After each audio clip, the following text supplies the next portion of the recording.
Hello. Hi. Okay, let's get started. This is Teachers Talk Radio, and you are listening live. Okay, good evening, everyone. Happy Monday. What an exciting Monday. You're joined into the Late Show with Shaniqua Edwards-Hayde. I've got some amazing guests, and I can't wait to get started. All right.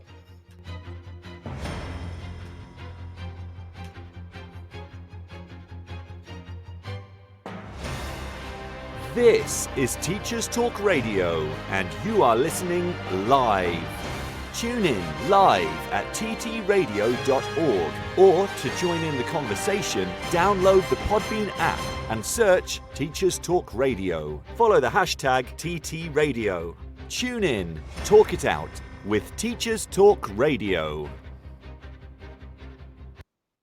Lovely. Okay, welcome, everyone. I'm so excited to be here. I'm so happy to have you joined in. Okay, but a lot of you don't know who I am, so I'm going to start off just introducing myself. I'm Shaniqua Edwards-Hayde. I am a primary school teacher. I teach year 5. I'm also science lead. I'm also school council coordinator. I used to be a teaching assistant, so I've worked in various schools across London as a teaching assistant, and I really feel like that's helped me. But I know that's a topic that people feel different things about. So we're going to have a discussion today, and I've got some amazing guests, and I'm going to get them to introduce themselves. So I'm going to start off with, we've got Nick Owen here, who is an amazing trained teacher who has now become a wellbeing practitioner, and also, I don't know if you want to introduce yourself, Nick, but also was a teaching assistant.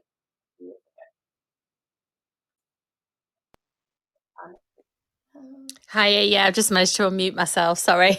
Yeah, good evening, everybody. Yes, I'm Nick Owen, and I'm actually a wellbeing practitioner in my own business, Scenic Wellbeing, currently. A business that was formed just before lockdown, and I began working for myself during lockdown. So yes, I am a primary school teacher. I've got over 20 years experience in the classroom, and 2 years of that was spent as a teaching assistant. So I've had quite a varied ride through education, I guess, and currently now working with teachers and teaching assistants on supporting them with their own wellbeing and self-care practice. So yeah, I've had quite a good ride in education, and I've really enjoyed myself. But now I've cherry picked the things that I enjoy doing the most, and that's what I'm doing. So, And you've got a wealth of experience there, so I can't wait to talk to you. Next, we've got a special guest all the way from America right now. So we really appreciate you being here right now. And I know that we've got Tamara, who was a teaching assistant and who is currently a head. And actually, if I'm correct, in 2017, you were part of Forbes 30 under 30. So I don't know if you want to introduce yourself. Yes, that is correct. Hello, everyone. Yes, I'm joining all the way from the States. So it's 3:00 here, my time. Excited to be on with you all today. I did actually start off my career as a teaching assistant many years ago. And it was that position that gave me the burst to want to become a teacher. And so I taught for 7 years, then became a school administrator or head of school, as some may call it. And now actually own my own consulting and coaching practice, specifically for women in leadership positions across sectors. And yes, as Shaniqua already mentioned, in 2017, I was named to the Forbes 30 under 30 list here in the States, chosen out of 15,000 nominees, and then was renamed to the list in 2021 as an all-star alumnus of the list. So again, excited to be on with you on today. Amazing. Thank you for being here. And I do believe we have Abbie Carwana, who is currently a teaching assistant and a careers lead, and who plans to be a teacher. So I don't know if you can say anything, Abbie. Hello, I hope you can all hear me. So I've been a TA now for about approaching 3 years. I took on careers lead in July. Absolutely loving it. I'm currently working at my old secondary school. It was my teachers that made me fall in love with teaching to begin with. I'm hoping to go into English. I'd like to be an English teacher. So currently gaining all that experience that you're all talking about, which sounds so amazing. And it's just great to be a part of this. Okay. Thank you. And I look forward to talking to you as well. Okay. So if I start off with this week, there was a big DfE White Paper and Green Paper update that came out. And the Department of Education released this paper. One of them, well, the White Paper, Opportunity for All, was split into 4 chapters. And chapter 1 said, we need an excellent teacher for every child. And so the DfE said by 2030, every child will be taught by an excellent teacher trained in the best evidenced approaches. And they said that they'll do this by raising teacher starting pay to £30,000 per year to attract and retain the best teachers, providing 500,000 teacher training and development opportunities by 2024. Chapter 2, they talked about delivering high standards of curriculum, behaviour and attendance. Chapter 3 was targeted support for every child who needs it. Chapter 4 was a stronger and fairer school system. Then we had the Green Paper, which was the Send paper. And Chapter 1 talks about the case for change. Then we start to talk about alternative provision systems. Now, all throughout this, teaching assistants are barely mentioned. Within the White Paper, the term teaching assistant is mentioned twice. The first time is under key facts, which shows that there are currently 270,000 teaching assistants in schools. The second and final time, TAs were mentioned in paragraph 83 in chapter 3, targeted support for every child who needs it. And the example just said this could be in a form of a phonics catch-up program run by a trained teaching assistant. Now, with all of this, teaching assistants are barely mentioned. And actually, we're talking about teachers. Teachers should be paid more. It's saying that, the starting pay will go up. But actually, there's no reflection of that for TAs. And actually, with an inflation at an all-time high, we've got energy bills soaring and fuel prices through the roof, it doesn't really make sense. Since the DfE announced their plans to raise the starting teacher salary to 30,000, there's been more discussion about TA pay on social media. And actually, is this divide, is it going to grow a divide between teacher and TAs? And that's kind of what I want to be discussing today. Everyone on this stage today has made a leap or is planning to make a leap from TA to teacher. And actually, I'm interested in discussing that a bit more. So if I can start off with Nick, if that's okay. Hiya, yeah. I'm going to start off with the White Paper was absolutely diabolical. Mm-hmm. Yeah. Wellbeing wasn't featured very well in there either, I might add. Going back to the whole pay system, when I back into the year 2000, I sound like a Busted song, or I don't even know who it was. I can't remember.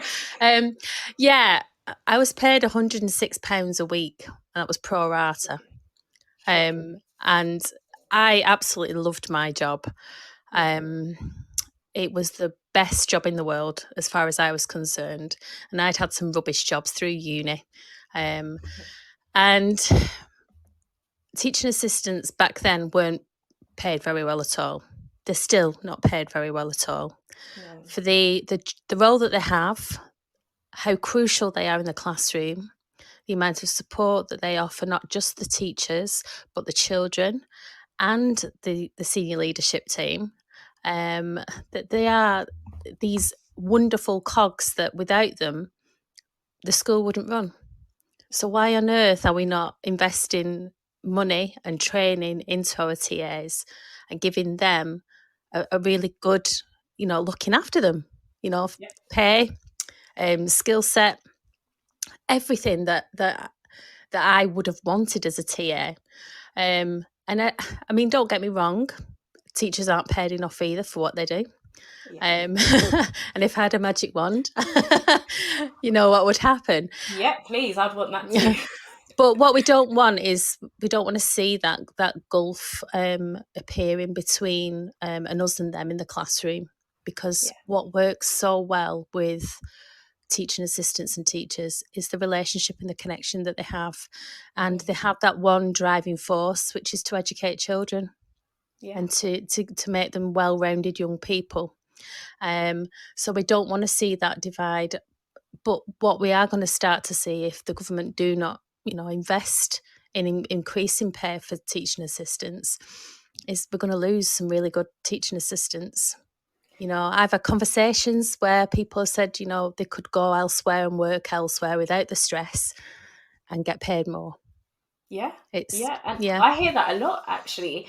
Talking to some teaching assistants, and actually someone was saying to me the other day that they might just go and work in Tesco because, they can decide their hours, and it's just so much more stress they're finding without the pay. Yeah, most definitely. I mean, one of the reasons why I wanted to go into teaching was because I found myself doing a lot of the teaching role, but not being paid for it. And that's one of the main reasons why I wanted to go into teaching, because I loved what I was doing and I wanted my pay to reflect that, so that's why I went off and did what I did, which was to go on and do my PGCE, having got a wealth of experience courtesy of a wonderful head teacher who saw the potential in me, and pushed me. So I think, you've got to make that decision, but equally so, the pay and conditions at the moment for teaching assistants aren't great. They need improving, especially with the amount of extra responsibilities and adding on of what they're expected to do in the classroom. So that's my stance on it. Boundaries, there doesn't seem to be. Every teaching assistant role seems to be quite different. Most definitely, yeah. I think boundaries are key. Now, I used to go above and beyond, but that was part of my own professional development. And when I say above and beyond, I'd invite myself to staff meetings where I felt that it would be relevant. I'd ask to go on training, even though I wasn't paid for it. But that was parcel of what my journey was going to be, and it didn't. It helped me in the classroom, etc. So I think, it was funny actually. I did some supply work last week, and I bumped into a pupil that I used to be a TA to. He was teaching, so I felt really old, and he was saying, I said she was like the teaching assistant. She was brilliant, and made a massive impact, and they do. Teaching assistants make a huge impact, not only in the academic sense, but also in the nurturing sense and pastoral side. So they're worth the weight in gold. I loved every TA that I've ever worked with. I've really, really did appreciate them. See, I love that. I love what you've said. And actually, but if I take us back to the EEF report, I think it was last year, where they were talking about effective deployment of TAs. And somewhere it did mention TAs deployed to support a class in general made no positive impact on progress of individual pupils. And it said the report found that pupils in a classroom with a TA performed on par to pupils of the same ability in a classroom without a TA. Now, what do you think about that? Because I've been a TA and I've been in a class with a TA, and actually I really feel like my TA helps. There's many different ways, but they do help. Most definitely. I think how TAs are used in the classroom. Now, this is a big bugbear for me. I used to see it in my own school where I was working. The TA would always be lumped with either the lower ability or the SEND children.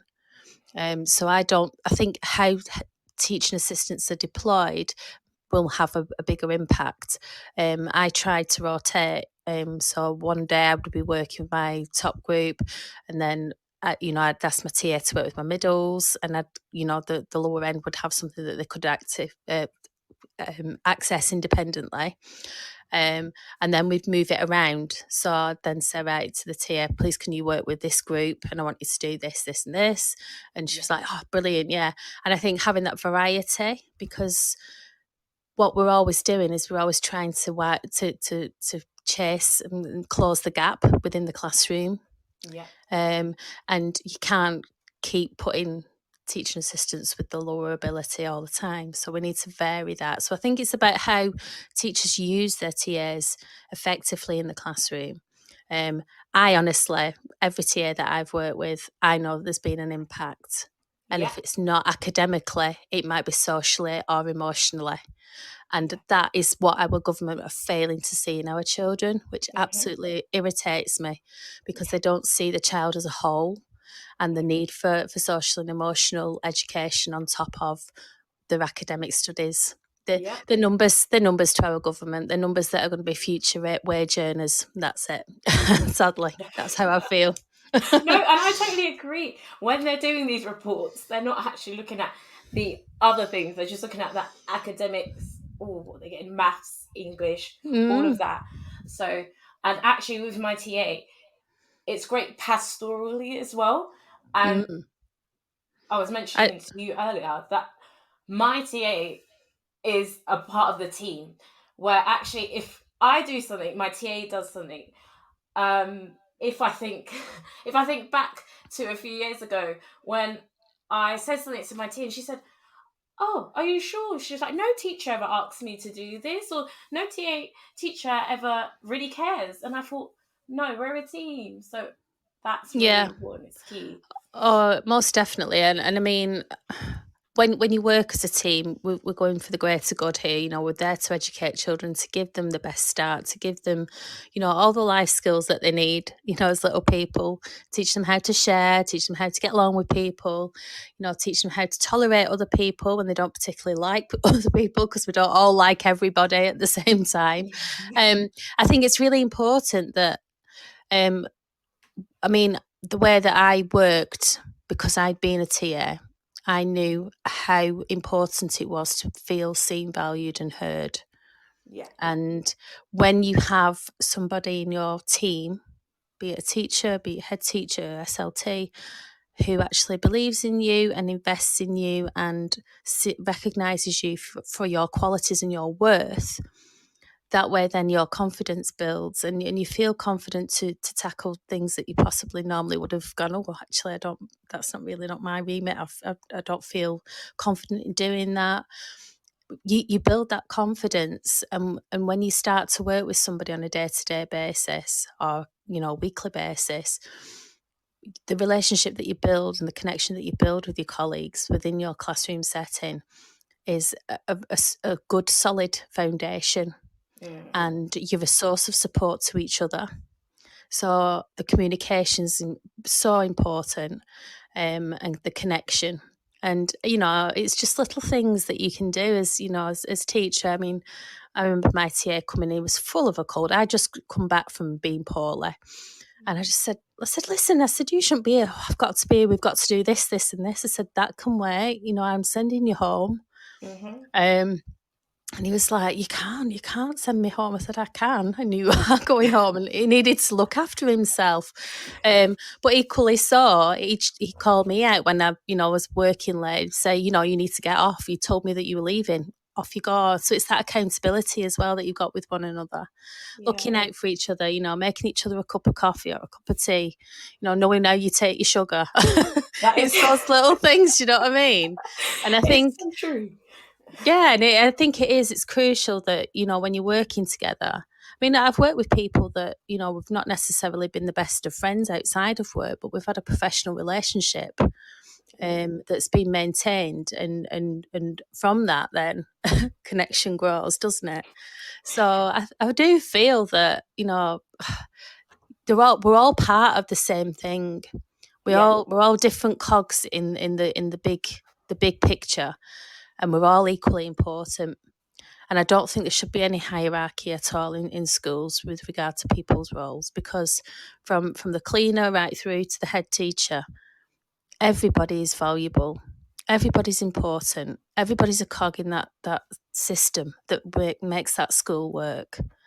And everybody should be treated as such. And pay should be reflected, and everything else that goes with it.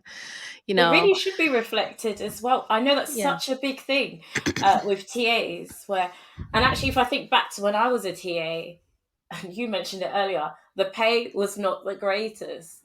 No. And actually, for what I was doing, after a while, I was like, I'm doing a lot of stuff that, the teacher does. Obviously, as a teacher, I know there's lots more, but there was a lot of stuff I was doing, and I was like, oh, why don't I start to get paid for this? Like, why don't I take it to the next step? But then I know there's other TAs, and I did see it even on Twitter earlier, where they're content being a TA, or they've decided, I don't want to teach because it's a lot more. Yeah. Well, Shaniqua, I work now with lots of different schools. I actually work with people who are HLTAs or TAs, and they've been class teachers. They've been in senior leadership, and they've took such a massive step back because of the stress levels and because of everything that's that didn't sit right with them. And I think that's also a huge thing to do. Moving up from becoming a TA to a teacher is massive, and it's so incredibly rewarding. Yeah. But also being able to recognise when things aren't quite right for you and not sitting right for you, and having that ability to check in with yourself and say, actually, no, this isn't sitting right with me, my values at the moment. And I need to look for something different, but I don't want to leave education, I don't want to leave the classroom. And equally, those TAs and HLTAs, I mean, the pay difference, again, is massive. So it's taken a lot for them to actually come to that decision, of what's worth more. And it's about knowing your worth. And I think that's what it boils down to, knowing your worth and having those boundaries. And for staff well-being, that these are things that I talk about all the time, is checking in with yourself.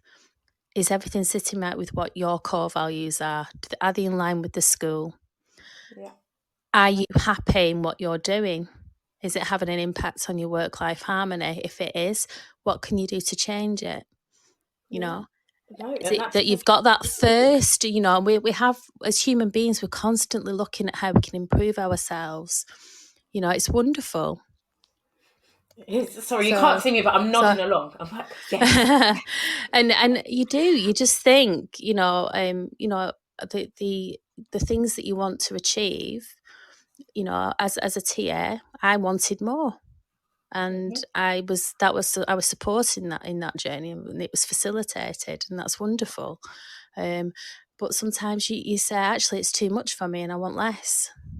And it's about managing your own well-being and making sure that you're able to have that voice in your workplace and say, look, this is where I'm at the moment.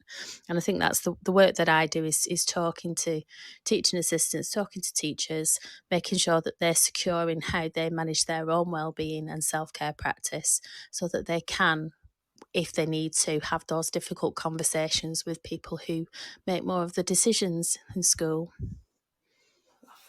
I love that. And I think you're doing amazing, and well-being is key. It's so important. I think at this moment in time, I can see a lot of school staff, their well-being is not the greatest, No, it's shot at the moment, and and it's very difficult because, I mean, I'm not in the classroom anymore. I do supply so that I can keep my toe in the water, so to speak. I'm also a governor, and I go to visit my school quite regularly and chat to the staff and ask how they are. I want to know what's going on the ground, really, and I see it on Twitter on a daily basis. Staff absolutely exhausted, begging, when is it half term? When is it the break? People that that live for the half term, can't wait for the half term, can't wait for the weekend. And it's quite sad, really, when we think about that, as Yeah. all those days that you're wasting away and wishing away because you're really desperate for that break. So Yeah. I know education's hard at the moment. I've not got rose-tinted glasses on. I see it on a day-to-day basis. I chat with a lot of my friends who are all still teachers, head teachers, etc. I think this government needs to wake up and be realistic. And sending a white paper expecting 90% in reading, writing and maths for Key Stage 2 is just ridiculous. Yes. It is. And I'm glad we're discussing this. I totally agree with you. And actually, I can see Hannah Harris is locked in, and she has been amazing because she's made a little digest of the white paper and the green paper. So if you are interested in finding out what we're talking about, please have a follow of her and have a look. Yeah. And just thank you so much, Nick. And we're gonna No, you're welcome. You're later, welcome. but Cool. thank you for that. Okay, so Tamara, we'll be talking to you in a bit. We're just gonna have a bit of an advert break. So we've got a short break for the news and some messages, and then we'll be talking.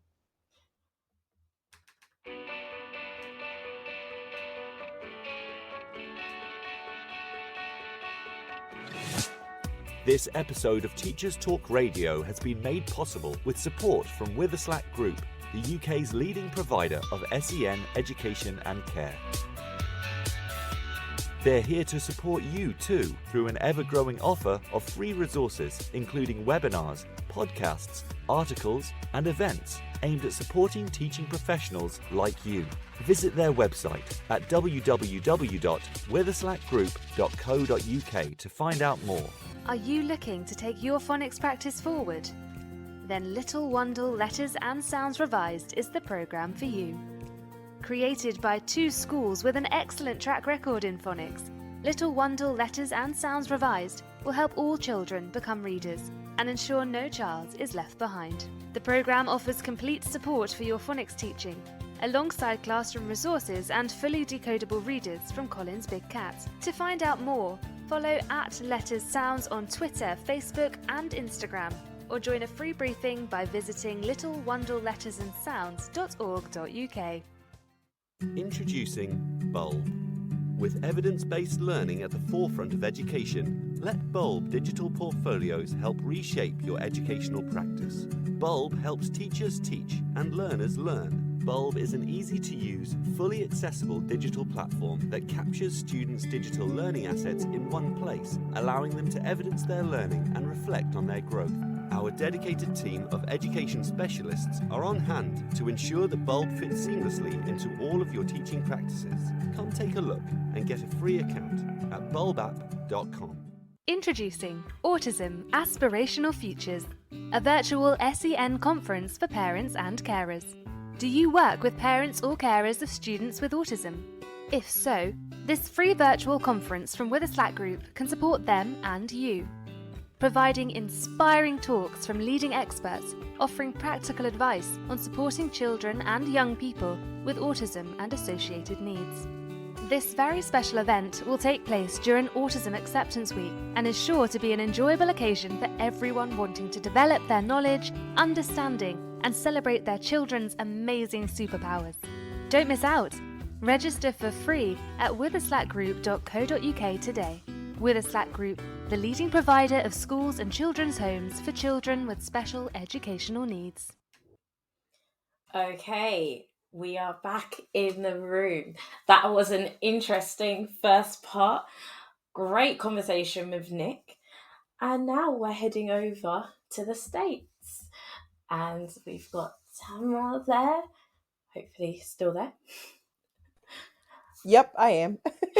Hiya. So, wait, what is the time over there? Now it is 3:30. Oh, wow. Thank you for getting joined in with us. Thank you. And actually, everything's a bit different with you, so I'd like to just get a bit of a background first before we begin, if that's okay. For sure. Yeah. So I started out as a TA, as a teaching assistant while I was in college. I actually applied for a TA position during the summer. So during summer school here, usually where I'm at in the US, school ends for the year in June and then it starts back up again uh, after around September 3rd. And so Wow. in the summertime, usually mid June to the end of July, a lot of schools have summer school. And so while I was off from college in the summer, I would serve as a teaching assistant. And it was actually my time serving as a teaching assistant that confirmed for me that I wanted to enroll in a program and go for my teaching certificate and become a full time teacher. And so I taught Spanish for 7 years, and I taught primary and secondary Spanish, and Wow. then went on to become an assistant principal or an assistant head of school, and then a school principal or a head of school, depending on where you are and what you call it. Wow. So you made that step to keep on moving up. Yep. Lovely. Lovely. Wow. Okay. So if we think back to your teaching assistant days, actually, what was it like being a teaching assistant for you? And what did that entail? Because every school's kind of different. Some people work in groups, some, would you have to lead sessions? I'm just interested. Yeah. So primarily, and really all of us that were hired for summer school, all of our positions typically looked the same in terms of what we were asked to do. It was pretty uniform. And so our main requirements were when students came in the morning, there was a breakfast served, and so getting them set up at breakfast and then ensuring that once they left breakfast they went to the classroom. Once in the classroom, we would help usually with small group instruction, so pulling students into small groups of 3 or 4.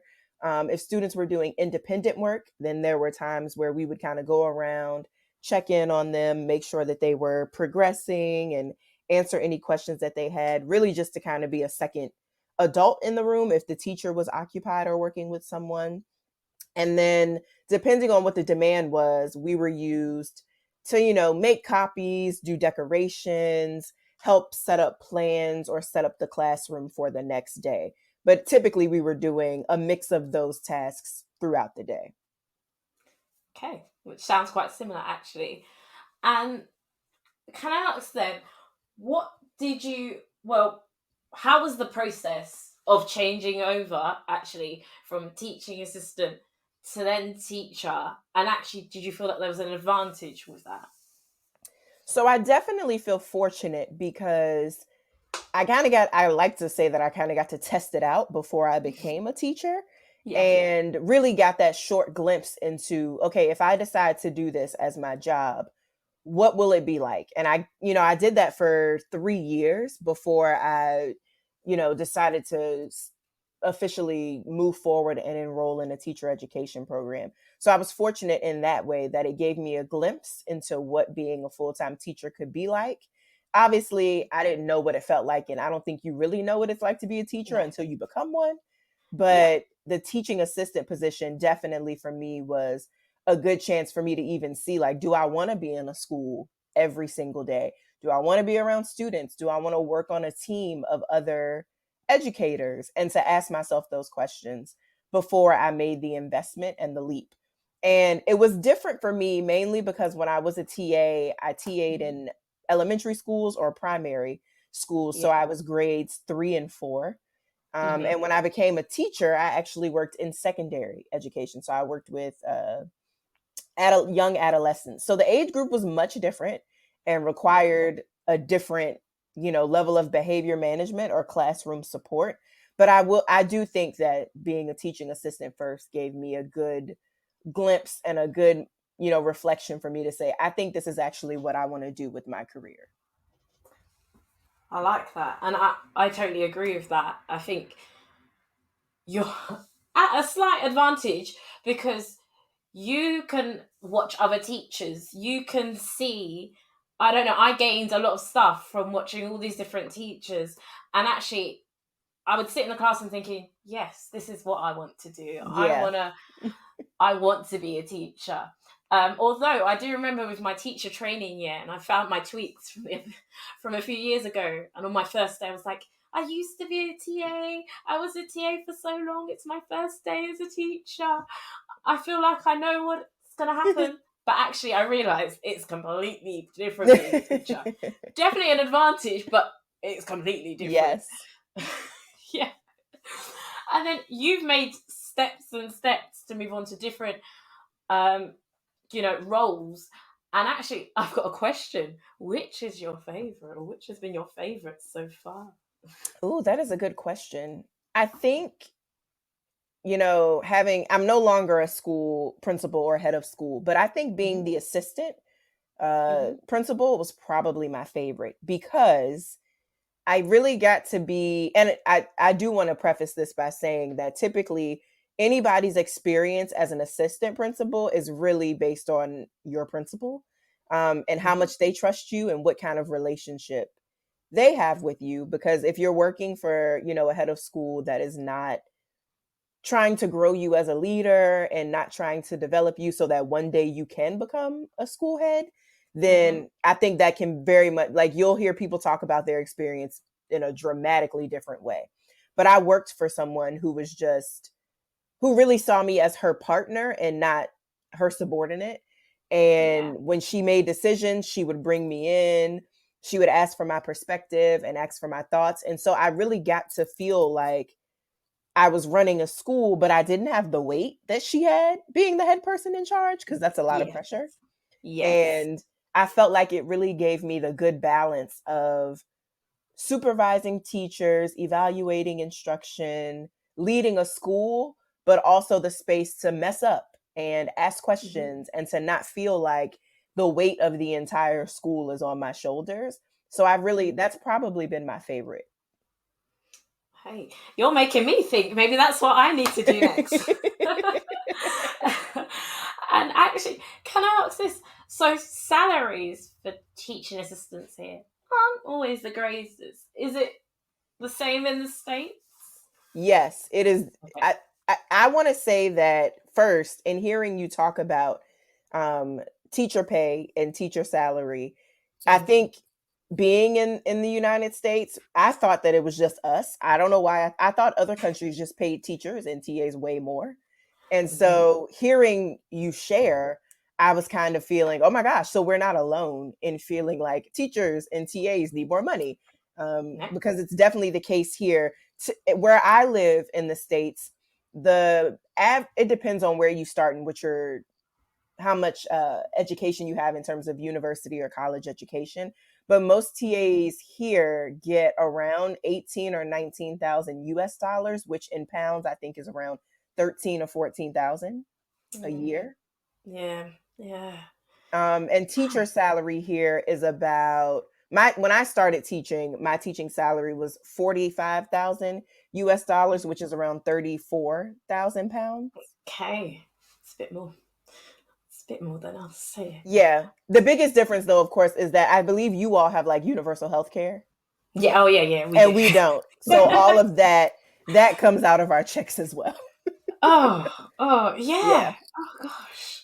It's just that money is so important as well, though. That's a big aspect. And I don't know if it's the same, but our workload is a lot. Where actually I go home and I've got work to do. Yeah. I feel like it's one of those jobs that's just nonstop. When Nick was talking, when she highlighted boundaries and self-care and wellness, I was thinking absolutely, because here we're seeing so much teacher burnout and so many teachers are quitting the profession altogether, like not just leaving their schools, they're quitting teaching, and they're quitting before the school year ends, and schools don't have like any substitutes or anybody to replace them when they quit because it's gotten so bad. It's really bad. And you'd think the government would see this and think, okay, we need to start thinking, right, pay people more, get these skills, get training sorted. But instead, it is a big burnout at the moment. I can see it in all aspects and all the staff. And actually, I've seen with teaching assistants, in the last year, major burnout. I was saying earlier, with the pandemic, some of my TAs, they had to come in. So we had lockdown and I was teaching from home. But majority of the TAs had to go in. And a lot of them were, they felt like it was a them and us. And it became like a bit of a divide. And, they were saying that they're fearful as well. Sorry, I'm just saying nicking. Yeah, they were saying that they were fearful as well. But, teachers get priority. And I can see there is a bit of a divide going on at the moment with teachers and teaching assistants. So I just hope the government can start sorting this out. Yeah. It's not fair. Same. Fair. Not fair at all. Not fair at all. And I know that Nick has seen all of these things and she's been helping the well-being of people. And yeah, just very, very upset with that.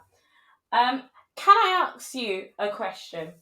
I'm going to say, what did you not like about being a teacher assistant? Do you remember anything? That is a good question. I think in general, I'll give a general perspective because I think what was different about me being a TA is that I was still in college. And so for me at the time, being a TA was quite a bit of money because I was either living on campus at school or I was living at home with my parents. So I didn't really have any major bills to pay other than maybe like gas for my car or something like that. So I wasn't paying, my rent every month and worrying about all of these expenses. So for me, it was a lot of money at the time. But I think in general, people tend to view teachers' assistants as less than or less educated, or not wanting to treat them with the same level of respect that they treat teachers. And at the time, I was 19 years old, so I was still fairly young. And for me, I was walking around thinking this is a great job. I'm making more money than if I was working, at a fast food restaurant, so this is huge. But I also know that there were people who were working there who had families and, this was money for their child's daycare or their child's education. And so as I got more involved in schools and even when I became a teacher, I began to see how people just viewed TAs as not being equal or equally as important when, I think you've already shared and spoken on just how important a teaching assistant is to the success of a classroom and to students' experiences. Especially, I think back in the primary grades, it's hard to deal with a room full of 6-year-olds without teaching support. And so I definitely think that my least favorite part would just be the overall perception that people have about teaching assistants professionally. Yeah. No, I would agree with that. I would agree. I think that's quite a major thing.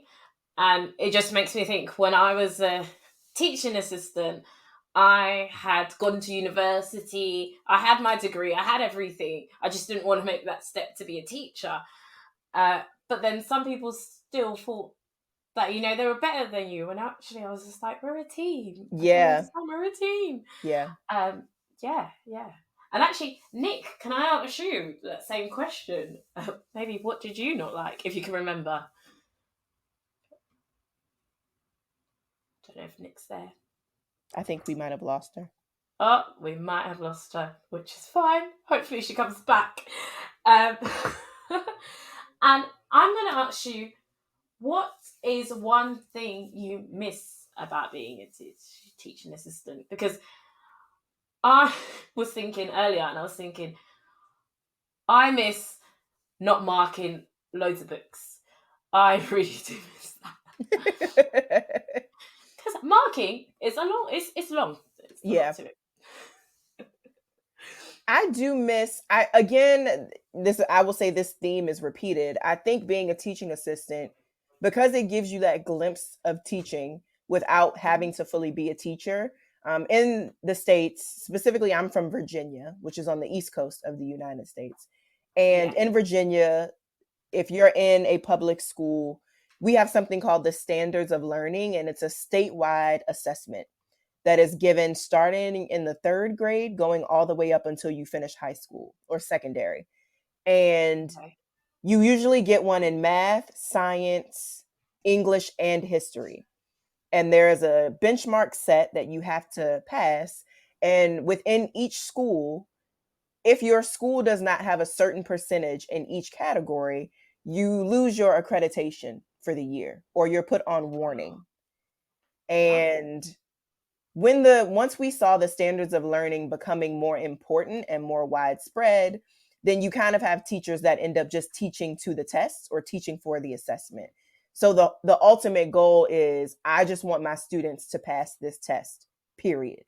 So you'll see the tests are given in the spring. So right now, most schools are in heavy preparation right now, especially because a lot of students were behind due to the pandemic and schools closing down. So a lot of teachers are feeling the pressure now of, I have to get a certain percentage of my students to pass these tests so my school won't lose accreditation or we won't lose points. And as a teaching assistant, I remember feeling like, I'm so glad that I get to be here with kids. I get to help teach, but at the end of the day, I don't have to carry that weight of an administrator coming into my room saying, your students fell below the bar, they have to retest, or they have to they have to do the test again. And if you don't get 3 more to pass, then you get we're under warning or something like that. And that's a lot of pressure. So much pressure. Like, wow. Yeah. It's not great. Not great. Wow. I feel like this all does affect well-being. It's stress. It's stress when you get home as well. You're probably sleeping thinking about all of these things. Oh yeah. And I just always think as well, I don't have any children, but if I was going through all of this and then I have to go home and I've got children, I've got this and that, it's so stressful. I've always said that. I tell my friends, I don't know how you teach during the day and then you come home to 2 to 3 kids. Yeah. It seems so stressful. Yeah. It is very stressful. I was going to ask you, Nick. I was going to say, enlighten us. Oh wow! To be honest with you, when somebody asks you the question, "Do you have any regrets?" And I've always gone through life going, "Oh, I don't have any regrets. Don't have any regrets." But actually, regrets are reflections when I've really thought about it, and it's things that either make you really angry, really sad, or really fearful. So when I thought about that, when you just said that, actually, the one thing that I do have is the regret of being. I was part-time while my children were really small, but even so, those part-time hours were eaten into because I had work to do on top of. So I used to work 3 days and then I'd do a day, maybe a day and a half work as well. On top of that, which I wouldn't get paid for. But yeah, juggling, when they were both in school, I was back to full time, and that was hard because, you'd have to sort of take your hat off as teacher, get home, cook tea, do all the things that you need to do, the reading, the homework, spend some time with them because you do actually like your children. And then think, right, once you've got them settled, done the bedtime story, bath and all that jazz, it was 8:30, 9 o'clock at night, and then you'd be sat down and then you'd work till about 11 to try and catch up. So it was always burning that. And, that I do regret that. And sometimes, you're not on your best form. You're tired, you're cranky, and it's that vicious circle. Yeah. And your family don't. My husband, goodness me, when I left teaching, he sort of did a little jig around the dining room because the dining room table was uncovered of books. So I used to put them in little piles, how I managed my time. It's right, I'd do my big write on a Friday and then I'd put them in, I had 36 in year 6, so you can imagine the scripts. And it was I'd put, 6 in each pile. And by the time I marked them, it was Thursday night the week after, ready for the big write again. So it was like a never-ending cycle of marking books and having books on the dining room table and having rows over, having to move them. And what's the point in me moving them, because I'm going to have to put them back? And but we need to eat our dinner. Oh my gosh. You know, it was like ridiculous. But yeah, I think that part of teaching really did stress me out. And I remember as an NQT on my QTS year, which is early careers teachers now, I used to work so hard. You know, it was never ending, and whatever I did, I never got to the bottom of that to-do list. And I think that's the thing with teaching. It's a never-ending job that you never get to the bottom of your list. You never actually, there's always something that you've got to be doing, or there's something you can prepare for, or just like Tamara was saying about the tests, SATs. In year 6, it's huge. I feel like they come in a September, and you're like on a hamster wheel, and you're the one who's turning this conveyor belt to produce a child that gets some greater depth, or working towards, or achieving where they should be. It's hard to switch off from that as well. I think the one thing that I didn't like when I was a teaching assistant is that I had that thirst and hunger to do more, and I felt agitated when I couldn't. So I think that was the thing that as a teaching assistant I struggled with, that I was always doing more and always wanting to do more, and I think that irritated some of my colleagues as well. Who were also TAs. I was the same. I would be like, I don't mind coming along to parents' evening. I don't mind going to staff meetings. Yeah, they're like, but I really wanted to do more. So I think I irritated a lot of people like that. But God loves a trier. You were determined. I love that. Well, this is it. I wanted to be a teacher, so I was just chucking everything at it. So, but yeah, they weren't surprised when I left to do that. Well, anyone listening who is a TA and you're feeling determined, you can do this. You can do it, and I'm sure if you talk to someone at your school, they will support you. I'm sure if you message any of these lovely people, they will help support you. And I know after the break, we'll be talking to Abbie, who is planning to be a teacher. So I'll talk to you all after the break.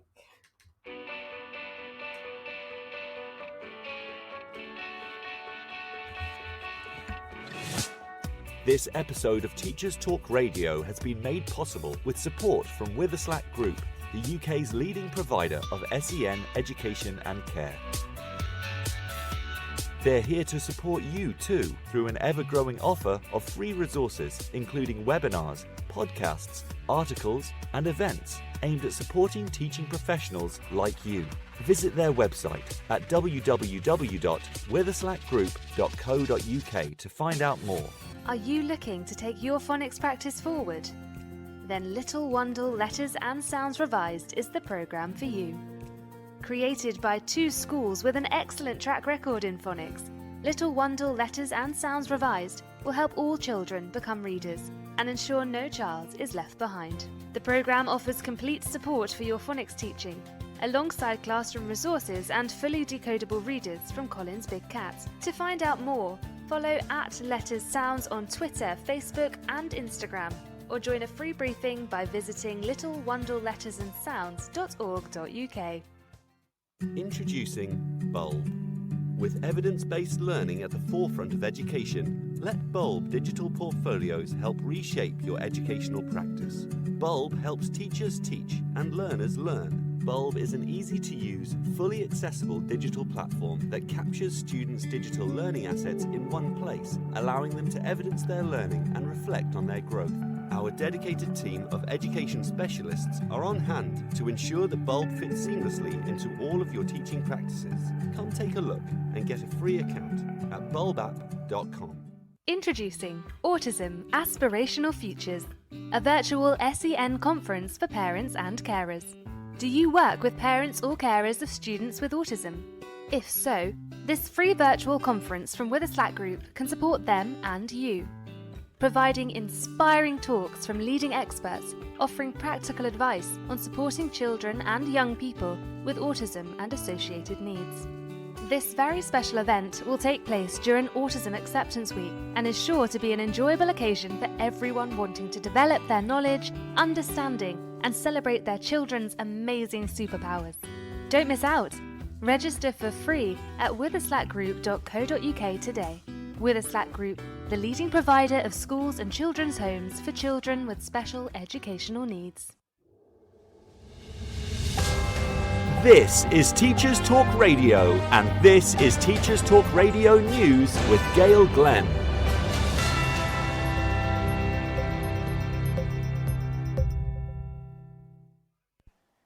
In England, the Education Secretary, Nadhim Zahawi, has argued that those in a position of responsibility should be teaching young minds how to think, not what to think. Speaking to Chopper's Politics podcast from The Telegraph, he said, "These kids are resilient. They've come through the COVID pandemic, the mistaken closure of schools. They're not snowflakes at all. They are really resilient, and I think it's important to remember that.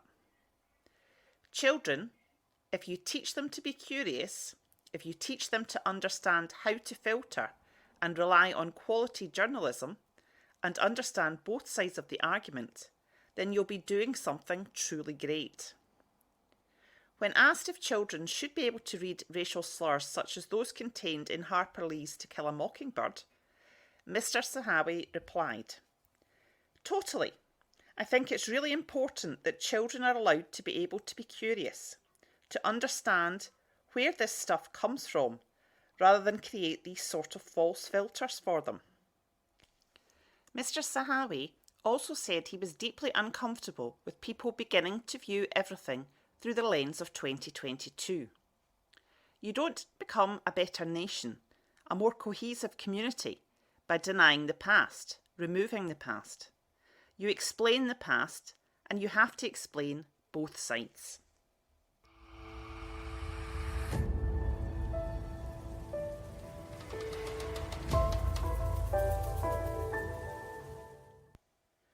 In Jersey, Vicky Pallott, a former deputy head, has left her job to set up a mobile wellbeing service for young people and their families.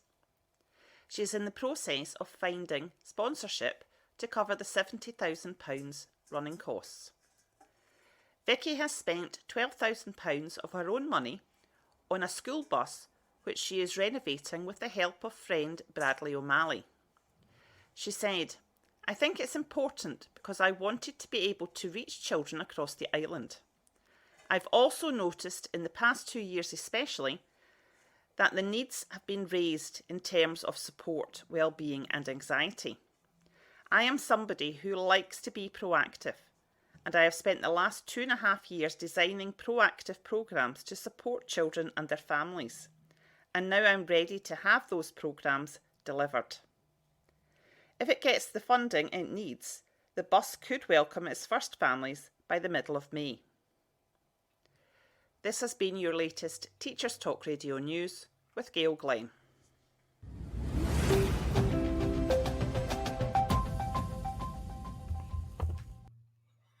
Lovely, and we're back in the room. Hello everyone, it's The Late Show with Shaniqua Edwards-Hayde. I'm joined by the amazing Nick, Tamara and Abbie. And Abbie, are you there? Hello, yes I am. Hello Abbie. Okay Abbie, please tell us a bit more about yourself. Remind us. So it all started when I moved to my secondary school when I was in year 8. I was never particularly a very confident student. I was always quite quiet. I never really came out of my shell. I moved to my secondary school when I was in year 8, and I mean, it sounds quite cliche, but it completely changed my life. The bonds that I had with my teachers and what they did for me and what they brought out of me was amazing. So amazing that I've never actually left the school. I started, so my school unfortunately didn't have a sixth form, so when I left in year 11, which I knew was going to be quite hard, I actually then went back to volunteer twice a week in the English department with my old English teacher and form tutor, which was so lovely. She has been amazing for me. And then the head teacher, I think, saw some potential and saw how much I loved working with the kids, and offered me a TA role. And ever since then, I've completely fallen in love with it. And actually, I think even though I knew I loved being at my secondary school, I'm not sure if teaching I highly considered as an option. I mean, at one point I wanted to go into marketing, but seeing so quite a different career. But the more I've been a teaching assistant, the more I've managed to be involved, and really see the impact that we really can have. Doesn't matter what your role is, your impact will be immeasurable. And so the more that I've done it, the more I realised how much I loved it. I took on Careers Lead in July, which was quite a big jump. Yeah, congratulations, by the way. Thank you. I'm absolutely loving it. It's definitely a lot more responsibility, and it's getting used to that responsibility and workload as well, especially that workload balance as well. I'm also doing a degree on the side, so it's trying to balance both. I'm doing an English degree because I'm a superwoman. It is quite a challenge. I knew that I didn't want to go to university from quite young, but I also knew that I did want to take English further. I also knew I wanted to go into teaching, so I currently study with the Open University, which is fantastic. So it enables me to do both, so I do that on the side. But yeah, just being a teaching assistant first, I would say, before teaching, is one of the best things I've done, and managing as well to work alongside my ex-teachers, which is incredible. Actually, that's something we've both been able to relate on, because I was a teaching assistant at my primary school, and I'm a teacher at my old primary school, and it's basically the same. That's something we've bonded over, actually. Can I ask, do you call your teachers, your old teachers, by their names? Or it's taken me a very long time. A very, very long time. It took me a really long time to walk into the staff room, actually. That felt very alien to me. They all still laugh at me for it. It took me a very long time. Or like the weird conversations we've had that as a teacher would be like, oh my God, this is really weird, but now it's normal. Yeah.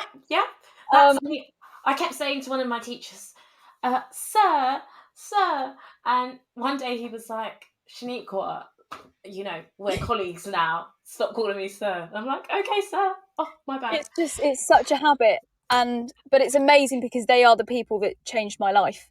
Yes. And I wouldn't have it any other way. It's amazing. It is weird calling them by their first names. It is. But it's incredible what they've done and how much they've given me. I would not be where I am now without my ex-teachers, any of them. I love that. And then, can I ask then, what is the process for you to then eventually change over from teaching assistant / careers lead to teacher? What are you hoping to do? Because you said you're currently doing a degree with the Open University. Yes, so I'm hoping to finish this degree at the end of next year. So after I finish that, I will then look into my options. Nowadays there are so many options, so it's weighing up, do I want to maybe gain experience elsewhere? Do I want to train at my secondary school? Because I know that's also an option. So after I finish my degree, there's a high chance I will probably stay on and be trained at my secondary school. And then perhaps if I move on for more experience on a bigger scale, then I will. But there are so many options available. It's just weighing up what will be best. Definitely. And I think you're right. There are so many options nowadays. It's not just, okay, you have to go to university, do, this degree. There's many other options. I think, like you mentioned, Open University is an option that a lot of people don't think about. So yeah. And actually, can I just say, all you great listeners, feel free to call in. Feel free to message. I can see all your messages. So feel free to get involved. Okay, back to Abbie. Can I ask, what's one thing you love about being a TA? And I'm going to ask you, what's one thing you probably don't love about being a TA? The thing I love is the impact, and it's that one-to-one impact that we can have, because we are with those, we're not necessarily up at the front teaching 30 of them, which I know can be a challenge. I love the fact that I can really, again, that pastoral need, I can meet their needs. It's times where they'll open up to you. You know, you can have a working relationship, but if they're having a bit of a wobbly day, when your impact really shines through is when they'll open up to you, or when they'll go to you and they'll share those problems with you. Or sometimes, so what we do at my secondary school is we have like postcards, so the staff write to the students that have maybe stood out to them, and vice versa. And it's so wonderful reading over, even if that child that maybe never really speaks or never really communicates just writes thank you on a postcard, but you know that even 2 words can speak a million. And it's just having that impact and knowing that you've made a difference, which is why we're in the career in the first place. And it's amazing. That is it, exactly.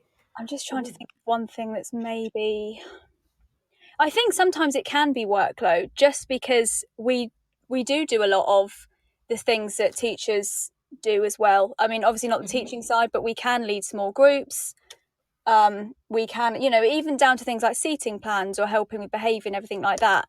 I mean, certainly since I started as a TA almost coming up to 3 years now, the workload I have now and, you know, the things that we're able to do now compared to 3 years ago has really rapidly changed. It's definitely all experience, and especially because I want to go into teaching. I definitely love it. But for someone maybe who's not as interested in teaching, having that responsibility and workload also can be quite a lot to juggle. Yeah, no, and that's very true. Because as we were talking about earlier, there are some teaching assistants who just don't want to become teachers. They're very content with what they're doing at the moment. And as Nick mentioned earlier, and Tamara, workload, you know, if you've got a family, it might be a lot. So that is really interesting. Can I ask, do you have to mark? So we took part in it's called No More Marking Scheme. So it's all done online, and the children, so I think it can be done in other subjects. I've just done it in English. And the English department will take part in, I mean, it could be the whole year group that will do like an English writing, say, creative piece, and it's marked anonymously. So we will then read through it and decide which answer is the best. But I wouldn't say I've done any traditional marking, as it were. But a lot of online stuff seems to be coming through, which I do enjoy, actually. I like that. Actually, as well, can I bring it back to Nick and Tamara and just ask, were you marking? Did you have to mark? I used to mark just if I was working within a small group, but I never did a whole class mark unless I was covering, and then it was just a tick and a smile. I can imagine. But that was like 20 years ago, 22 years ago, so, you know, it wasn't as intense. And here in the States, I definitely did. Because I also think, and it depends on where you're working, but sometimes a TA, well, not sometimes, especially during the pandemic, a lot of TAs basically became teachers, like full-on teachers. They were asked to do some of the same things just for half the pay.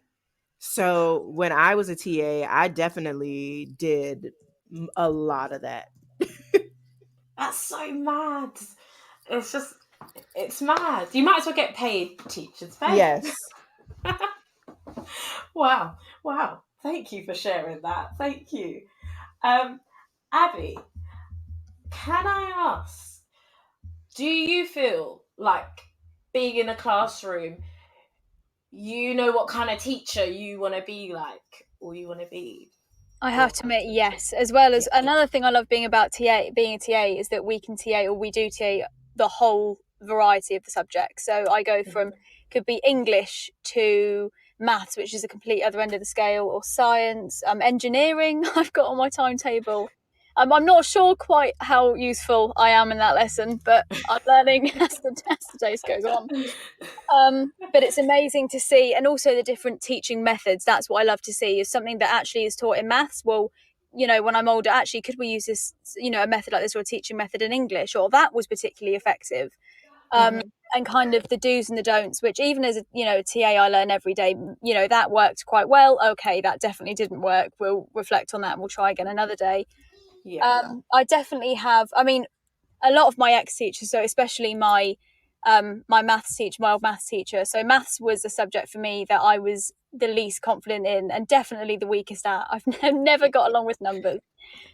English has been my thing. But she was incredible. And when she actually left in July, and in the speech that I gave to her, I said, actually, the teacher of the subject that I was least confident in and weakest at actually gave me the most confidence.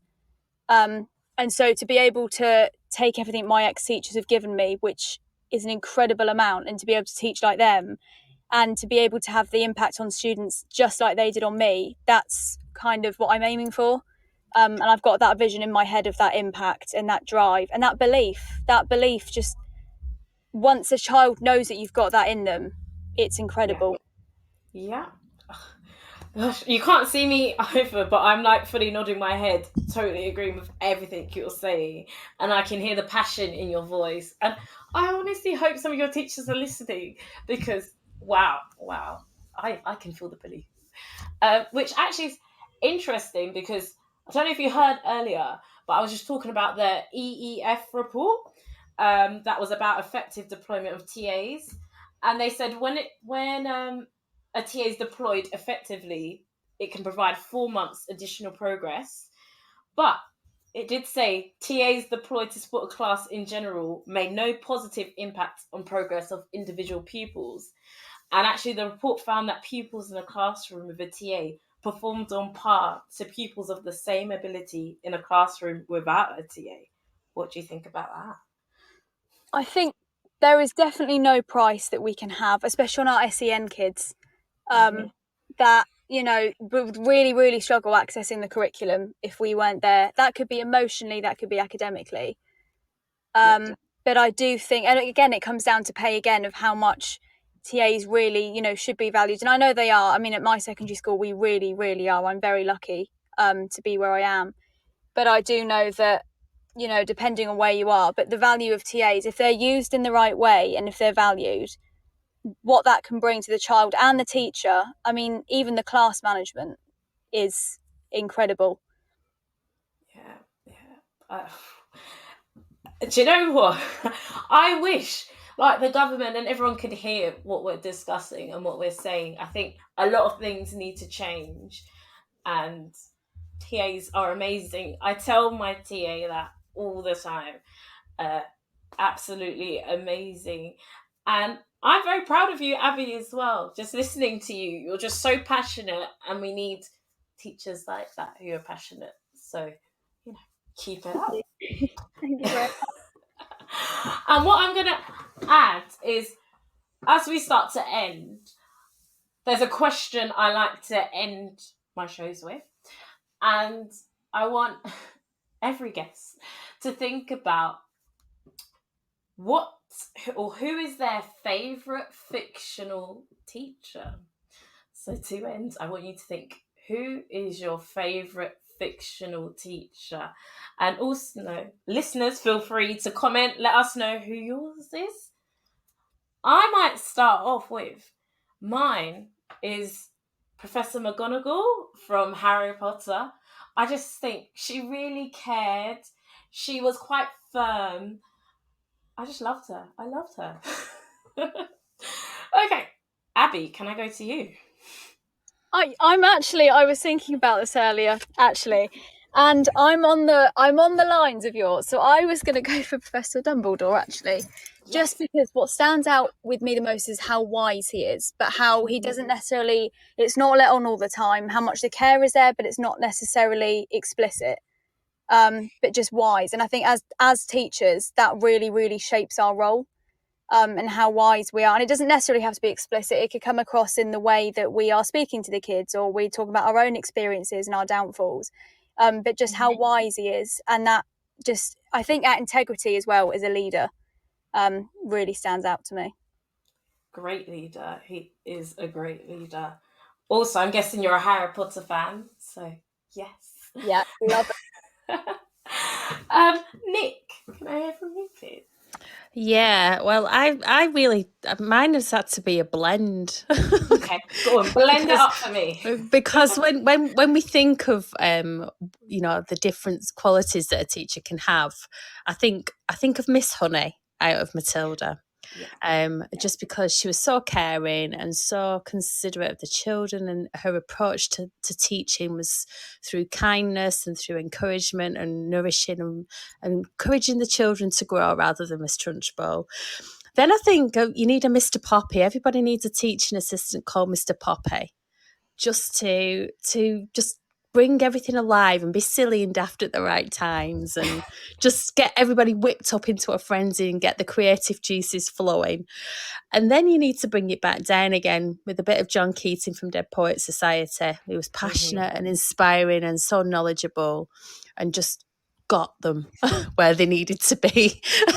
So I just think you need a blend of teachers. So those are my three, really.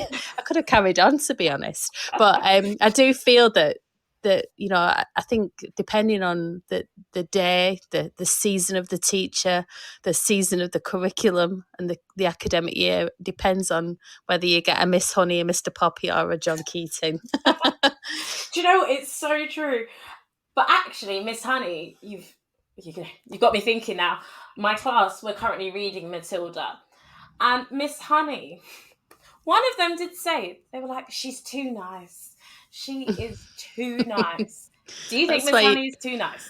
Yeah, well, I mean, I think you need that element of niceness. That's why you need a John Keating in the world, don't you? You need, and then you need a Mr. Poppy. So that's why the blend's so important. That is it. No, I like the blend. And actually, I had to quickly Google Mr. Poppy, and I've realised I really need to get on watching the Nativity film series.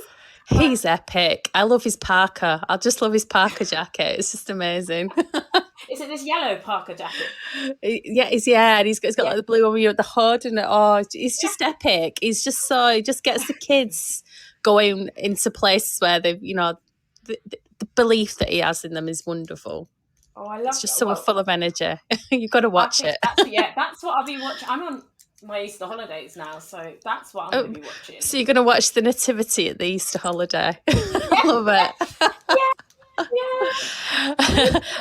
As you see me tweeting about the Nativity, you know why. I've got a little anecdote actually to talk about teaching assistants, and it's just a very quick one. When I was a year 6 teacher, there was a young man in my class who was on an EHC plan. So it's just going off the TA SSA type of role. And we said to the head teacher that we wanted to choose who was going to be his next SSA because it involved him, and he was very passionate about who he was working with, who was supporting him. So we managed to win the head round. She said, okay. So she sent 3 people in on supply. One was this young lad who was, you know, he wants to be a PE teacher in secondary school. And he was good. He was good with him, and he enjoyed his company. But he said he's not for me. He doesn't push me hard enough. And I was like, you know, I'm really clued up. This young man. I was like, well done. Then the next lady came. He said, but we didn't gel. And then the third lady came, and as soon as she walked through the door, I thought, it's her. It's her, and we connected, and she got on really well with the young man, and we both had this conversation, and I said, right. So I went to the business manager and said, we definitely want to. Please, can you secure her to come and work with us? Because she was on a temporary contract with a supply agency. And for the next 3 weeks, it was amazing. In his books, I was writing, worked with Mrs. Derbyshire. She was wonderful. Thank you, Mrs. Derbyshire, so much. Saying thank you to her face. Thank you, Mrs. Derbyshire. And it was 3 weeks in. And this young man, Zach, he said, Mrs. Owen, I just need to tell you that she's not called Mrs. Derbyshire. It's Mrs. Smethurst. Oh, my God. And that's me banging on about how wonderful she is. And I didn't even know her name. You made up a name as well. Yeah, I made up a name, and she's now one of my very best friends. So there you go. That's actually a lovely story. It is. Oh, wow. So you can put a Mrs. Derbyshire if she existed. She's definitely fictional in that world. Do you know what? I like what you did there. That is fictional. Oh, shout out to that teacher. Yeah, to Mrs. Smethurst. Thank you, thank you. And if we go to Tamara, please. Yeah, so I had to think about this question because lots of people came to mind. Yeah.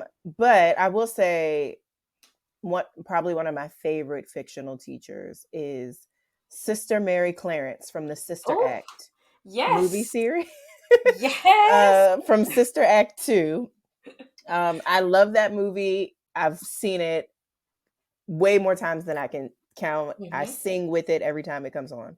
And so I picked her because she didn't actually want to be a teacher, and she was kind of thrown into a classroom, and she was given the students that nobody wanted to teach. Yeah. And in a space where she actually decided that she wasn't just gonna, and even when the students, when she came in, the students kind of told her, like, we expect you to quit. We don't do anything in this class ever. Like, you just sit there, and then class ends and we move on. And so she could have just stuck with that narrative and been like, they threw me here. I don't care. The school's about to be closed down anyway. I'm not going to care about these kids. And so she, even in a tough environment, she figured out a way to reach them and connect with them. And I think the biggest part is that she did it in a relevant way. She got to know them and what was important to them and tried to create space for them to bring themselves into the classroom. And so not just saying like, these are the rules and these are how I expect you to act, but also I understand that there's things you're interested in, and I want to know more about you so that you can bring that part of you into this classroom. And so, yeah, I would probably have to say her. Wow. That is a great one that I hadn't thought of, actually. And that's a classic.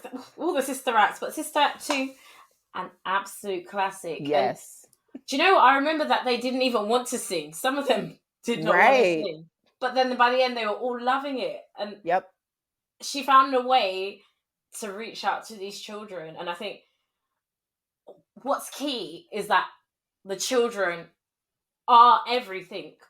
I've become a teacher because I care about the kids.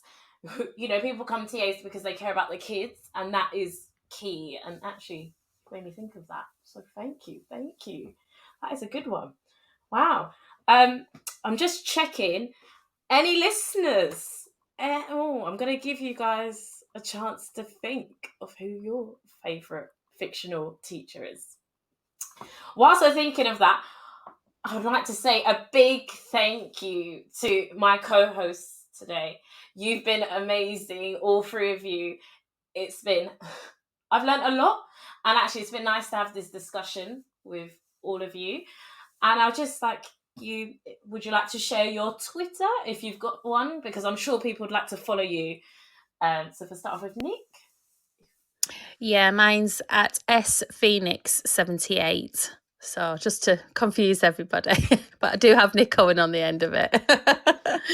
So yeah, I'm also on LinkedIn as well as Nick Owen.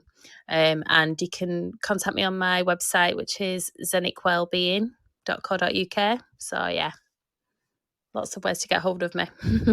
Lovely. And I think I need to get through to you because I need to think about my well-being at the moment. So yeah, definitely. You could just drop me a line. I might have to. And Tamara. Yes, my Twitter is my name, so it's at Dr.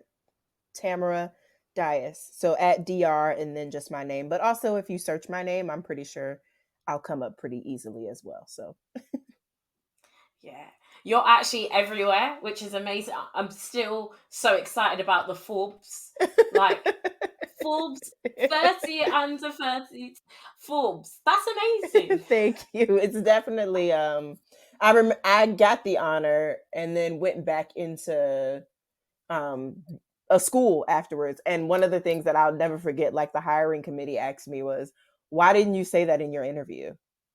And I was like, oh, it's just not a thing that I normally talk about. And they were like, why? That should be the first thing that you tell people when you're interviewing for something. So yeah.